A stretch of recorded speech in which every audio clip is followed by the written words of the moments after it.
कुत्सितवाद, वाचो वेगम, वाणी के वेग को शासन में लीजिए, और मनशाह, मनोवेगम, मन का वेग आता है। ये देखूं, ये भोगूं, आदि आदि संकल्प विकल्प, इसके वेग को सह जाओ। कुछ नहीं बोलना, सहने का मतलब होता है कुछ नहीं बोलना। मन कह रहा मुझे ऐसा करना है, मुझे ऐसा करना है, मुझे ऐसा, कुछ नहीं बोलना। कुछ भी उसकी जलन जो हो रही है किसी से नहीं कहना, शांत गंभीर, खत्म। पर उपासक क्या करता है, जो कच्चा उपासक है, नहीं नहीं अब मेरे मन में आ रहे, मेरे मन में जलन हो रही, मुझे ऐसा करना है, मुझे ऐसा नहीं। शांत, ना बोलना है जो मन में आ रहा है, ना उसकी जलन पर ध्यान देना है, अपने मंत्र नाम उपासना कर्तव्य में लगे रहो, शांत हो जाएगा। इसके शांत करने की युक्ति है, इसे मतलब मत रखो। जैसे एक पागल आदमी रोड में खड़े तुम्हारे ऊपर कंकड़ फेंके, थूके, गाली दे, तो अपने लोग क्षमा भाव से कि वो पागल है, ऐसे मन अभी पागल है, इसके निर्णय पे ना हो। ये क्षण क्षण में बदल, इसको भजन से मतलब नहीं है, इसको क्षण क्षण में नवीन नवीन प्रपंच चाहिए। ये मनशः वेगम, मनोवेगम, इसका स्वरूप यही है, यही बंधन और मोक्ष का कारण है। ये क्षण क्षण में प्रपंच चाहता है। 5 ज्ञानेंद्रियों के द्वारा ये जाल रचा करता है जीव को फंसाने का। जहां हो, जैसी परिस्थिति में हो, बहुत अच्छी परिस्थिति भगवान ने दी, उसी परिस्थिति में भजन कर ले जाओ। परिस्थिति बदलने की जरूरत नहीं है, भजन करने की जरूरत है। भजन कर ले गए तो स्थिति बदल जाएगी, परिस्थिति नहीं। परिस्थितियां कहीं भी अनुकूल नहीं होती, स्थिति अनुकूल बनाई जाती। भजन के द्वारा स्थिति, जीवन में कभी कोई परिस्थिति ही ऐसी नहीं रही जिसमें भजन किया जा सके। जीवन में पूरे, अगर पूरे जीवन के तारतम्य को देखते हैं तो एक कष्ट की वेदी पर स्वाहा ही स्वाहा होता रहा है। जीवन की आहुति केवल कष्ट पर, और आज भी कष्ट ही कष्ट। फिर आप सोचोगे सुख किसे कहते हैं? ऐसे कांटों वाले पेड़ पर ऐसा सुगंधित फूल खिलता है कि जिससे परमात्मा मुग्ध हो जाता है। जीवात्मा नहीं, परमात्मा मुग्ध हो जाता है। वो ये मार्ग है। उस सुमन को लेकर वो अपने श्रृंगार में लगा लेते हैं। सुमन, सुंदर मन, ये कांटों पे खिलता है। जैसे गुलाब का फूल कांटों पे नहीं खिलता, हाँ ये कांटे हैं। हर द्वंद की पीड़ा को सहता हुआ जब उपासक आगे बढ़ता है तब सुमन खिलता है। उस सुमन को प्रियाजू अपने केश पास पे धारण करती है। उस सुमन को प्रियाजू अपने कर कमल में लेते हैं। अगर आप सहना नहीं सीखे, मांगे बनी रही हृदय की, ऐसा हो तो भजन हो सकता है, ऐसा हो तो भजन, लिख लो आप। मन बहुत चंचल है, इसको हर समय नवम नवम नवम, जहां जैसी परिस्थिति उसी में भजन करके निकल चलो। गृहस्थ में हो, विरक्त में हो, गांव में हो, शहर में हो, जहां जैसी परिस्थिति, परिस्थिति बदलने की कोशिश मत करो, स्थिति बदलने की कोशिश करो। जिनको लगता है परिस्थिति बदल जाएगी तो भजन होने लगेगा, नहीं। भजन होने लगेगा तो किसी भी परिस्थिति में भजन होने लगेगा। भजन नहीं तो किसी भी परिस्थिति में नहीं होगा, पक्का समझ लीजिए। इसलिए मनोवेगम, ये जो मन का वेग आ रहा है, इसको आप सहना सीखो और प्रियाजू पर भरोसा रखो। उनको जैसी परिस्थिति देनी होगी दे देंगी ना, भरोसा रखो। अगर मांग मुख से निकाल दी तो अधूरापन साबित हो जाएगा कि हमको ये खाना पीना, ये हमको पहनना, ये ऐसी परिस्थिति, ये ऐसी छोड़ दो। जोई जोई प्यारो करे सोई मोहि भावे। शांत हो जाओ, मन के वेग को सह जाओ। क्रोध वेगम, महाप्रभु कह रहे कुत्सितवाद विकार है। समस्त विकारों में प्रधान विकार होता है काम। काम से ही क्रोध का प्रादुर्भाव होता है। क्रोध एक वृत्ति है जो आने जाने वाली, स्थायी कोई नहीं है। जिस समय आपके अंदर क्रोध आए, इस समय मौन होकर हट जाइए वहां से।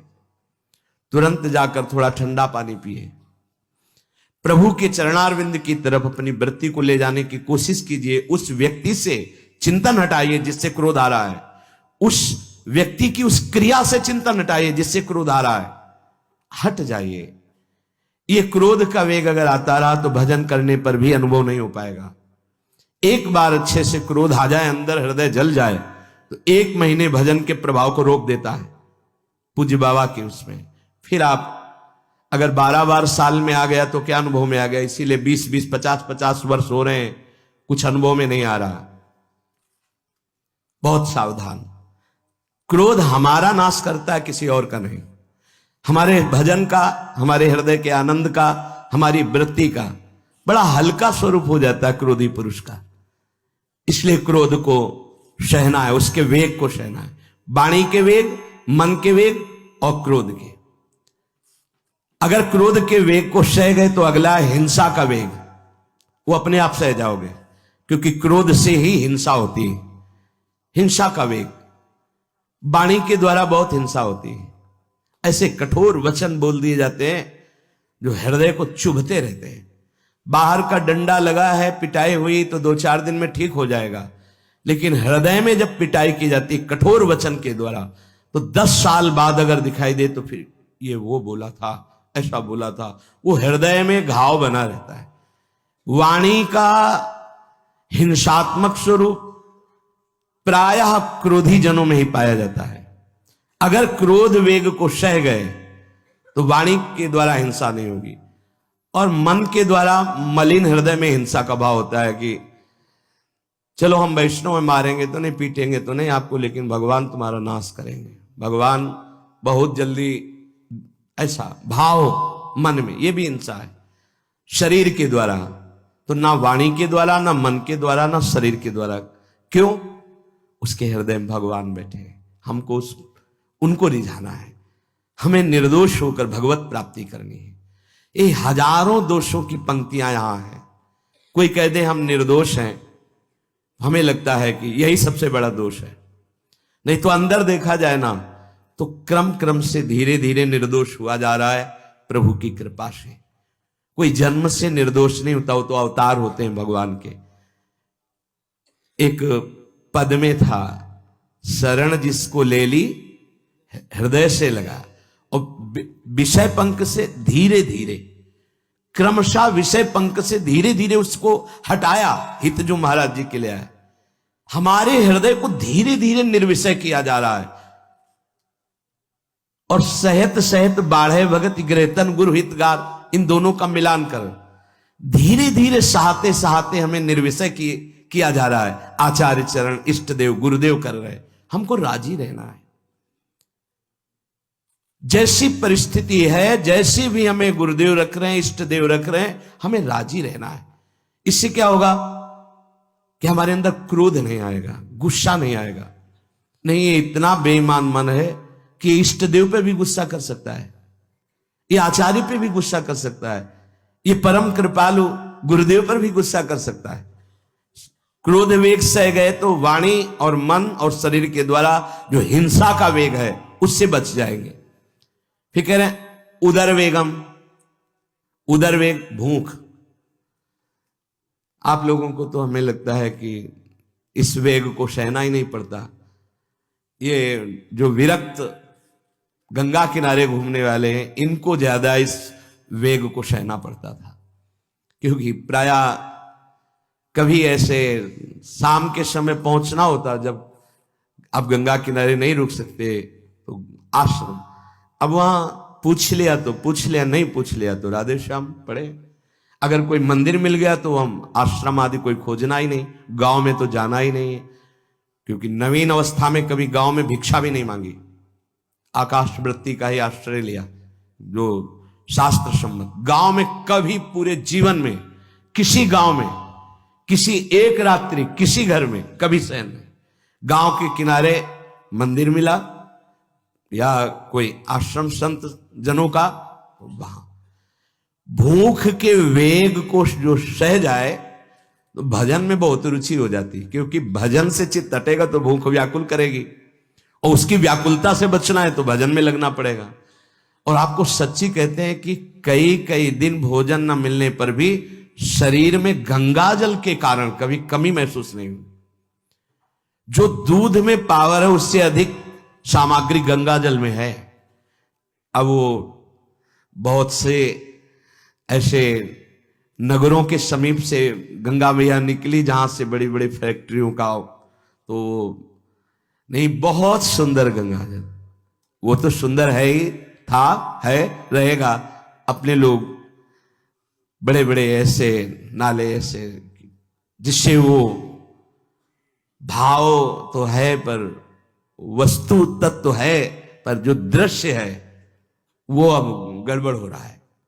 ऐसे यही बड़ा नाला गिर रहा है सामने जाके, अब वहां ऐसे रज लेके ऐसे लगाओ तो दुर्गंध युक्त निकलेगी, क्योंकि वो ऐसे देखो तो ऐसे पदार्थ बहते नजर आ रहे कि अब ये दुर्भाग्य ही है समय का कि परम पावन गंगा यमुना जैसी नदियां जहां स्नान आचमन और भरपेट जल पीकर परम पवित्र और भगवदानंद में डूबा जाता था, वो भी सौभाग्य छिन रहा है। तो अगर सब सुविधा है तो भी हफ्ते 10 दिन में एक बार इस वेग को सहना तो सीखे। कस के भूख लगे और आज नहीं पाएंगे। एक दिन किसी व्रत का अनुष्ठान करने के लिए हम नहीं कह रहे, लेकिन इस वेग का आनंद तो लीजिए ना कभी। एक टाइम का छोड़ दीजिए, एक दिन केवल हफ्ते में सुबह थोड़ा ले लिया, बस अगले सुबह लेंगे थोड़ा, तो आपकी दिनचर्या नहीं बाधित होगी। आपको तो मिल रहा है ना, मिल ही नहीं रहा था। जो उदर वेग है, भूख में भजन का एक तार जुड़ता है, ये देखा है। क्योंकि ना तो नींद आएगी और ना कहीं और कोई प्रपंच की गुंजाइश है, क्योंकि उदर वेग जब भूख से व्याकुल जी होता है तो बचने के लिए एक ही उपाय है, केवल भगवत चिंतन। हटो उसके चिंतन से। ये पूर्व के संतों ने बहुत कष्ट पूर्वक भजन करके जो लाभ प्राप्त किया है वो आप लोगों को सहज में मिल। कभी कभी अपने को इससे परिपक्व करना चाहिए। जैसे शास्त्रीय पद्धति में महीना में 2 तो व्रत ही हैं, 15 दिन में एक एकादशी, 15 दिन में एक एकादशी। वो इसीलिए रखा गया है सार्वजनिक रूप से कि वो संयम को ना कर पाए तो 15 दिन में एक दिन संयम पूर्वक पवित्र भजन। अपने लोग जानबूझकर हफ्ते में एक टाइम छोड़ दें या एक दिन कभी ऐसे, तो उदर वेग को सहते हुए भजन। उदर वेग देख लो, उदर वेग को सहने के लिए तो अगला जो बात कह रहे हैं वो अपने आप सह जाओगे। जैसे क्रोध वेग को सह गए तो हिंसा वेग पर आप शासन कर लेंगे, ऐसे उदर वेग को सह गए तो उपस्थ वेग को सह जाएंगे। उपस्थ वेग कहते हैं जनेन्द्री के कामोपभोग को। जब पेट में भरपेट भोजन ही नहीं है ना, तो और कुछ चिंतन ही नहीं रहा। यौवन अवस्था, जवानी ऐसे भगवान ने काटी है कि याद ही नहीं रहा कि संसार का कोई सुख होता है।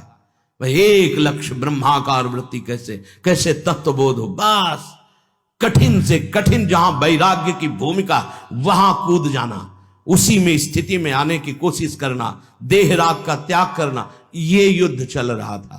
बड़ी कृपा है। उपस्थ वेग, इसका जनेन्द्री का वेग आता है।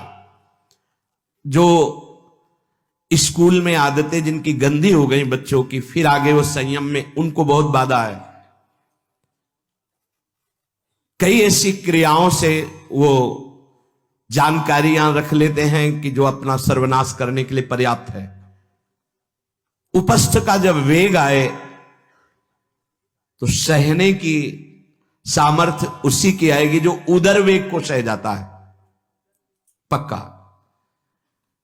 किसी उपासक को देखा बहुत शरीर कृश हो रहा है, तो पूछा क्यों, भोजन क्यों नहीं करते, आप ऐसे कैसे हो रहे हैं, पहले तो आप ऐसे नहीं थे, आप तो पहले बहुत स्वस्थ थे, फिर क्यों, का ऐसे नहीं, बताइए क्या, ज्यादा आवश्यकता नहीं है, जीने के लिए बस प्राण पोषण के लिए डाल लेते हैं, क्योंकि जो शांति चाहिए वो तो इतने से ही मिलेगी ना। बहुत सुंदर, बहुत प्रसन्नता है, ठीक है, ठीक चल रहे हो आप, पर इतना पाते रहो कि सीढ़ियां चढ़ उतर ले, इतना पाते रहो कि आपका शरीर काम करे। वो कहा हृदय में बहुत प्रसन्नता है, बहुत सुंदर। संयम में अपने आप को ले आना ये महात्मा का लक्षण होता है, चाहे स्त्री शरीर हो चाहे पुरुष शरीर हो। धन्याति धन्य। आप अपने आप को कस दीजिए, यही तो राग त्यागना ही। जो जवानी में अपने आप को जला दिया वो बुढ़ापे में चमकता है, ध्यान रखना। जो जवानी में उद्दंडता में समय व्यतीत किया वो बुढ़ापे में गंधाता है, ये भी ध्यान रखना। गंधाता वो अंदर जो दुर्गंध के पौधे थे ना, वो सब दुर्गंध फैलाते हैं। पूज्य श्री पंडित गया प्रसाद जी महाराज जी ने कहा, गृहस्थी में होते हुए भी 40 और 45 के बीच में काम विजयी हो जाना चाहिए, नहीं तो जीवन बिल्कुल बर्बाद हो जाएगा। जो कुछ गृहस्थ धर्म की सेवा है 40-45 के बीच तक हो जाए, मतलब 20 से 25 से ब्याह हुआ आपका, 40-45 तक लड़का बच्चा, इसके बाद अखंड ब्रह्मचर्य धारण कर लो। 40-45 से संयम में हो जाओ तो तुम्हारा जीवन सार्थक हो जाएगा। पूज्य पंडित गया प्रसाद जी महाराज। बहुत जरूरी है उपस्थ जनेन्द्री के वेग को सहना, पर हर वेग अपने आप में बहुत कठिन है, पर एक दूसरे से इसका तारतम्य है। यदि उदर वेग रसेंद्री को आप शासन में ले लिए तो जनेन्द्री को आप शासन में ले लेंगे, और अगर रसेंद्री को शासन में ले लिया तो जनेन्द्री को शासन में ले सके असंभव, पक्का। और जनेन्द्री रसेंद्री के सब खिलवाड़ चल रहे, तो परमार्थ और भगवत प्रेम प्राप्ति तो सब अभ्यास जिनका भगवदाकार हो गया है, वो विषयान ग्रहणंत मुंचंत हुआ। जब इंद्रियों पर शासन बाबा ने अपने किया तो 24 घंटे में एक कवल पाते थे। एक कवल, आश्चर्य होता है। ऐसे सामने दाल रोटी सान ली गई और एक कवल जितना बाबा सिद्धासन पद्मासन का से। और जब भगवदानंद ब्रह्मानंद में 70 घरों में एक दिन में भिक्षा में जाते थे, एक दिन भिक्षा। अब वहां गए तो एक कवल तो पाया ना, तो 70 कवल हो गए। विषयान ग्रहणंत मुंचंत हुआ, कोई फर्क नहीं पड़ा। पर हम क्या होता है कि स्थिति होती नहीं तो सिद्धों की नकल करने लगते नहीं। पहले हम साधक हैं, पहले हमारी इन वेगों पर विजय प्राप्त करने की वृत्ति आनी चाहिए। वाणी का वेग, मन का वेग, क्रोध का वेग, हिंसा का वेग, उदर का वेग और जनेन्द्री का वेग, एतान वेगान सहते यस्तु विद्वान। वही शास्त्रों के रहस्य को जानने वाला परमार्थी है जो इतने वेगों को सह जाए। निंदा चास्य हृदयम नोपहन्यात्। इसके बाद जब उसकी निंदा हो तो उस पर कोई फर्क नहीं पड़ना चाहिए। इसके बाद जो इन सब वेगों को सह गया है, अब उसकी निंदा हो रही, कोई निंदा कर रहा है तो उसको आनंद पूर्वक सह जाए। ऐसा क्यों कहा? इसके बाद अगर दोष है, निंदा हो रही, तब तो संभालना ही, ये गलती हो गई आपसे। जब आप दोष रहित है फिर निंदा हो रही तो आनंद पूर्वक आपको उसका विरोध नहीं करना, सहना है। क्योंकि ये सहना बिल्कुल भगवत साक्षात्कार के नजदीक ले जाएगा। देखो, अपमान, निंदा, तिरस्कार, असलियत में हम कैसे साधक हैं इन्हीं के द्वारा परिचय होता है। पूज्य स्वामी श्री अनंग बोधाश्रम स्वामी जी महाराज बड़े महापुरुष थे, जिनको स्वयं करपात्री जी महाराज मूर्तिमान ब्रह्म कह के साष्टांग दंडवत करते, दिगंबर रहते थे, नंग दड़ंग, केवल गंगा के ही तट पे। वो महीने 2 महीने में और कहीं नहीं जाते थे। एक बड़े वकील साहब थे, वो भिक्षुकों को रोटी दाल ऐसे रोज बंटवाते थे, उनकी पंक्ति में लगने जाते थे। महीने 2 महीने में एक बार पंक्ति में लगते थे जाके, नंग धड़ंग, अवधूत वेश, जटाएं, और जरूर ऐसी चेष्टा करते थे जिससे उनको धक्का मुक्की लगा दी जाए। तो एक दिन गए, लाइन में खड़े हुए, फिर 2 लोगों को क्रॉस करके आगे लाइन में, फिर आगे लाइन, तो जो नौकर डंडा लिए खड़े थे उन्होंने कहा तुम्हें बार बार मना किया, 1-2 डंडे लगे, फिर आगे जाके खड़े हो, तो धक्का मारा, पीछे किया। और ऐसा ये महीने 2 महीने में वहां सहने जाते थे। अचानक उस दिन वकील निकले, उन्होंने देखा अरे स्वामी अनंग बोधास पता है तुम्हें कौन? साष्टांग दंड उस दिन से जाना बंद कर दिया। फिर एक दिन गए थे प्रभुदत्त ब्रह्मचारी जी के यहाँ, कहां असनी है और कहां जोशी, गंगा किनारे पूरी रात चल करके पहुंचे। 2 बजे आवाज लगाई, ब्रह्मचारी स्वामी जी उतरे नीचे, साष्टांग दंड बैठे। उनका स्वामी जी 2 बजे रात, बोले हाँ ऐसे मन आया आगे, कुछ खाओगे पियाओगे?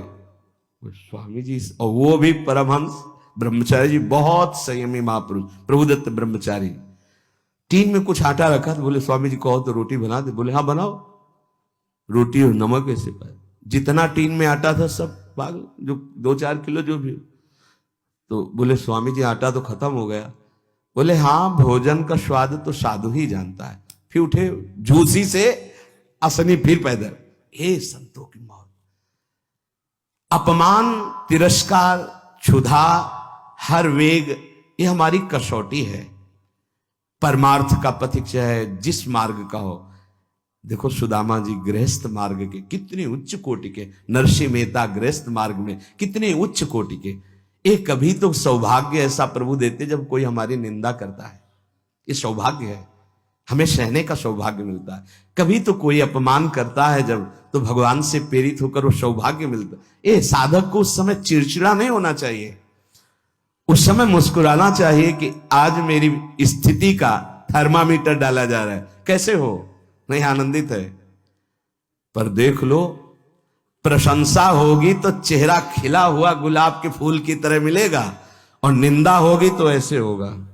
ऐसा नहीं होना चाहिए। नहीं करत जे अनसहन निंदक, तीनों पे अनुग्रह कियो। इसीलिए पूज्य बाबा कह रहे कि इसके बावजूद, अर्थात समस्त वेगों को सहन करने के बावजूद तुम्हारी जब निंदा हो और उसको सह जाओ, तब तुम परमार्थ के शूरवीर योद्धा कहे जाओगे।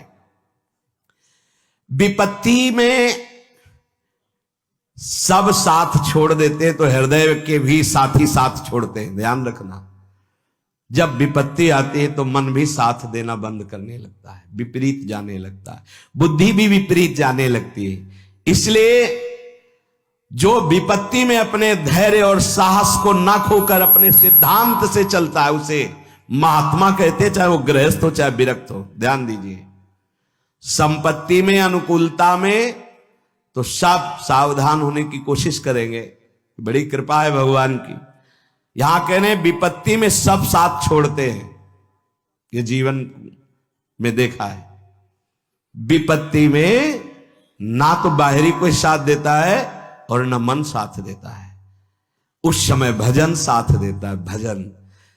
विपत्ति में हृदय को जो दृढ़ रखे, धैर्यवान और साहस बिल्कुल ना गिरने पावे, आगे बढ़ो, नाम जब तुम्हारा भजन वैसे ही चलना चाहिए, तब समझना चाहिए कि हमारी साधना परिपक्व। विपत्ति में कोई साथी नहीं होता, देखा गया है, कोई साथी नहीं। मन भी धोखा दे देता है, मन भी, अपना मन भी साथी नहीं, उस समय केवल भजन साथी होता है।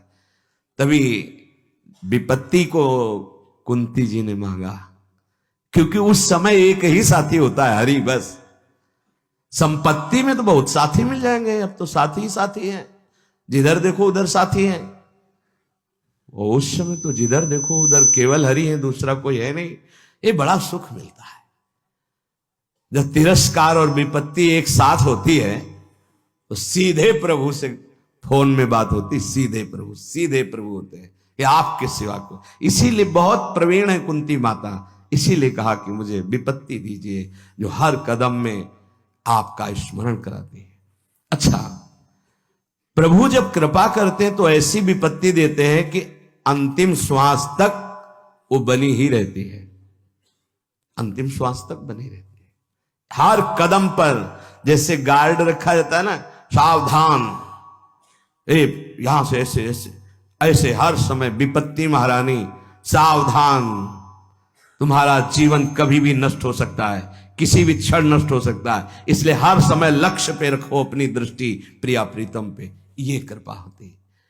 तो उपासक को जब विपत्ति मिले, सब साथ छोड़ दें, मन भी ना लगे, तब धैर्य और साहस दोनों को सुरक्षित रखते हुए साधना में समय आया है, परीक्षा आई है, फेल मत हो, धैर्य पूर्वक डटे रहो, निकल जाएगा। ये तूफान है, मन का तूफान है, माया का तूफान, निकल जाएगा, आगे बढ़ो।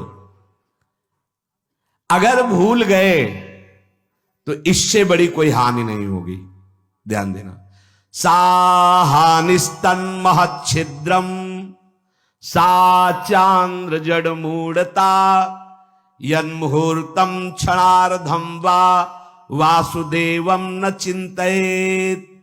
अय उपासक, वो मुहूर्त, वो आधा क्षण जिसमें आप अपने प्रभु को भूल गए, किसी भी प्रकार से अपमान को देखकर, निंदा को सुनकर, विपत्ति के चक्कर, सबसे बड़ी हानि हो जाएगी। आधे क्षण के लिए भी प्रभु को नहीं भूलना। सबसे बड़ी त्रुटि अंधापन, जड़ता, मूर्खता होगी कि उपासक निंदा सुनकर अपमान की परिस्थिति में या विपत्ति में अपने प्रभु को भूल जाए। नहीं, एक क्षण के लिए भी नहीं, ना संपत्ति में भूलेंगे और ना विपत्ति में भूलेंगे। जो उपासक है वो ममता शून्य होता है, इसलिए उसका भजन नहीं रुक सकता। न शरीर पे ममता है, न किसी संबंधी पे ममता है, तो विपत्ति किस पे आएगी? इन शरीरों पर ही तो आती है। विपत्ति किस पे आएगी? संबंधों पर ही तो आएगी। तो उसका भजन क्यों नहीं रुकता? क्योंकि ममता शून्य है। इसीलिए इस ममता पर प्रहार गुरुदेव करते हैं, आचार्य शास्त्र करते हैं। ममता शून्य बनो, अपनी ममता केवल प्रियालाल से, तो भारी विपत्ति में भी हमारी ममता सुरक्षित श्यामा श्याम से, उनका चिंतन चलता है। एक एक कदम पर वो मुस्कुराते नजर आते हैं, जब किसी का सहारा नहीं होता, किसी का भरोसा नहीं होता, कोई अपना नहीं होता है।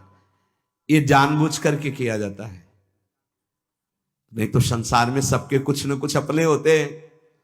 संसार में कुछ न कुछ सपने होते हैं और कुछ अपने होते हैं। जानबूझकर सब सपने मिटाए जाते हैं और सब अपनेपन मिटाए जाते हैं।